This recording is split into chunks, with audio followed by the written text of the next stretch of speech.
ir aš. Taip, reikia susijimti. Susiimam. Mes susijėmėm. Štai, dar vienos gražios, autentiškos lietuvaitės šalia manęs, ansamblis Lokis ir 3. Laukis. Taip. Taisomis. Ir štai vadovė šalia manęs ir 2 ansamblio narės. Ir vadovės iš karto klausiu, kodėl jums tokia svarbi mūsų autentika, folkloras, kurią jūs renkate iš lūpų į lūpas ir perduodate ir duodate klausytojams? Taip, iš tiesų mes renkam, vaikštom pa žmonės, važiuojam vasarom į ekspediciją, renkam dainas ir jas paskui dainuojam. Iš tiesų visa išmintis, visi pamokymai, visas gyvenimas yra mūsų tradicinėse dainose.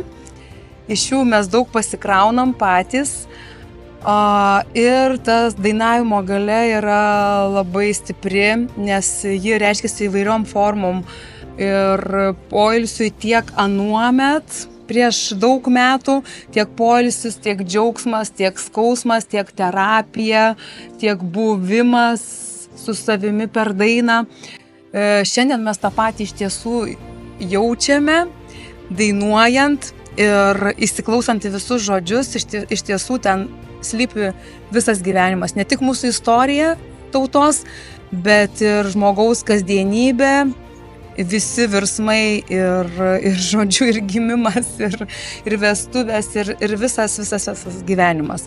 Ir tai yra iš tiesų, dainos galia yra labai stipri ir paliečia kiekvieną ląstelę mūsų dainuojant. Ačiū, kaip gražiai.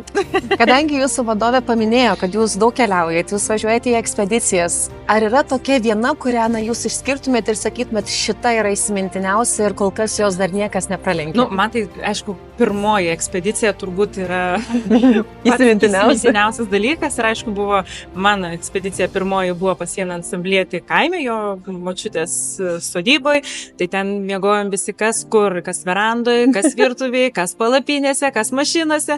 Nu ir tikrai buvo tokia labai gera nuotaika, labai geras įspūdis ir visokių tų ekspedicijų esam turėję, kur vos ne po 2 kambarį miegam ir kur 15 miegam.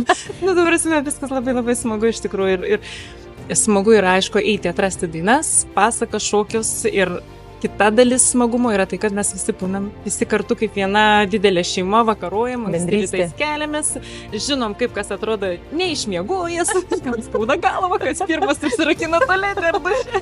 Jau po to viskas aišku, ir ne, kada neiti arba eiti. Ir kas kaip giminė, jeigu tu žinai, kad su šito dėdė nereikia apie kažką kalbėti, mes irgi ansambliečius jau žinom, kad geriau jau kažkaip. Šitą temą aš neliečiama. Supratau, labai gerai, labai linksmai skamba. Aš irgi tuoj prisijungsiu, žiūrėkit prie jūsų.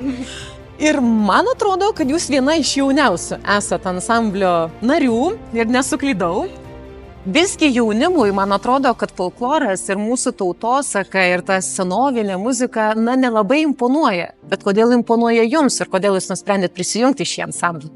Galbūt dėl to, kad aš su juo užaugau. Mano mama buvo nuo šio ansamblio pačios pradžios narė ir aš tiesiog su to folkloru augau ir man jisai patiko ir labai brangus širdžiai. Tai yra mano dalykas artimas mano aplinkai ir širdžiai, tai todėl tiesiog toliau gyvenu šių folklorų.